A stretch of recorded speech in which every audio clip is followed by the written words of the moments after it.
ma'am.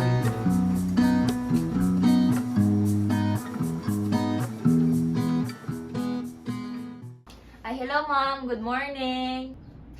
Dahil sa kanak, you sit there.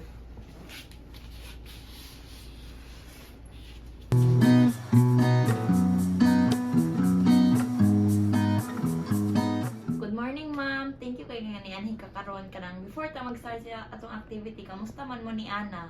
Okay ra, ma'am. Mangutana lang unta ko unsay kuan background ni Ana, unsay iyang mga routine sa balay para pud makabalo ta sa pag-move forward. Start ta sa iyang mga routine sa balay ma'am. Unsa man iyang ginabuhat mag-adlaw-adlaw? So, wake up si Ana mga around 7 in the morning, ma'am. So, gina-help na ko siya og kanang dressing, mag-brush siya sa iyahang teeth, and sometimes put sa iyahang feeding, ma'am, because she can hold sa spoon but ga-struggle siya og kanang tang scoop properly. So, usay kay gina-guide gyapon ako siya, ma'am. At least kabalo na taahan na siya sa point sa iyang self-care. Unsa man ma'am, mag-eskwela na siya or ga-attend na siya daycare?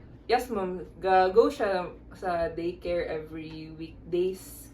Ga-enjoy po siya kanang being with other children and ga-participate siya in class activities, especially pag na-eye coloring or kanang anything with paper na involved, ma'am. Good nga kanang nasa sa isa ka daycare nga center nga maka-socialize ug at the same time maka-learn pud siya. Ang abilities ma'am, unsay iyang mga kaya buhaton niya siya or unsay mga buhaton niya nga kailangan pa niya nga naa ka inana. Follow siya mga simple instructions, ma'am, and ga-enjoy po siya helping out sa kanang during clean up na mga activities. Pero usahay, ma'am, kay ga lisod siya mga tasks na like kanang cutting, kanang mag-fold siya paper, and drawing within lines. So sometimes ma-frustrate bitaw siya if dili niya ma-do it kanang sakto bitaw, ma'am. Independence good ma'am no.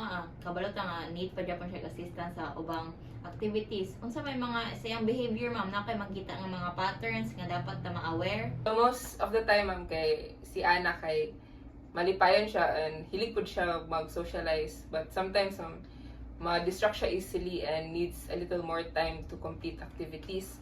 So sometimes mag-zone out na siya and I have to like gently bring her back sa task bitaw, ma'am. Thank you kaya ma'am. Unsa man sa iyang communication na siya mga problema inana? Makatalk siya in short sentences pero yahang speech kay slurred bitaw siya, ma'am. And she tries her best na i-express her yahang self. So sometimes mag-point na lang siya instead. So she gets excited when maka-understand siya or maka-complete siya mga tasks or activity. That's good to hear ma'am. So based sa imong na-share karon I understand nga si Ana is 6 years old with Down syndrome. Dayon na siya hypotonia or kanang low iyang masuton, iyang expressive speech delay. But si Ana pud kay shows a lot of motivation, na siya mga positive effects sa iyang life dayon. Kabalo ta nga ma-enjoy gani ang mga creative nga play para sa atong buhaton karon nga activity. Yes, ma'am. Sakto ka, ma'am. Ma'am, atong buhaton sa activity nato karon kaya dapat fun and supportive para kay Ana nga developmental needs. Buhaton is mag-arts and craft ta, so kani kay magamit niya iyang kamot, maka-follow siya steps, ug hopefully maka-build siya sa iyang focus ug iyang coordination. And of course, ako pong i-observe kung unsa niya pag-handle ang mga tools pareha sa glue ug sa mga gunting. Kung magsugod na din ta, i-guide na ko si Ana sa mga steps at the same time, tabangan po na ko siya nga mahimong independent. Sige, ma'am. Thank you, ma'am. Hi, Ana! Karon maghimo tag paper airplanes ha? Excited na ka?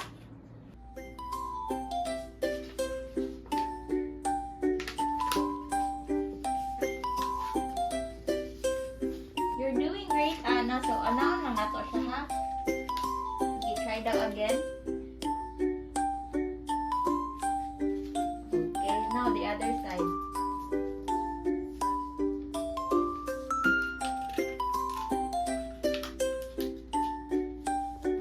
Oh, dili siya tukong. Try again daw din na side eh.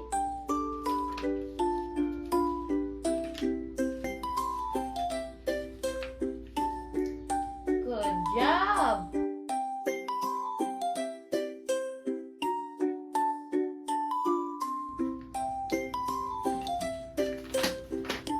That's okay, you can try again. Sige da, ikaw daw press down na nga papel nga part be. Good job! Sige, ikaw finish. Nice job, Ana. Sige da, ako finish ani nga side, ikaw lang sa other side, be.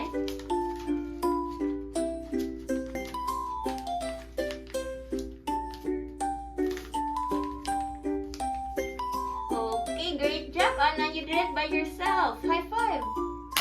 Good job kay si Ana today, hay. Next time ha, kay mag-work on to sa atong pag-fold o pagbutang sa glue ha. Pero good job, Japon kay si Ana. Thank you kayo, ma'am. Nag-enjoy gyud siya sa activity karon, ma'am.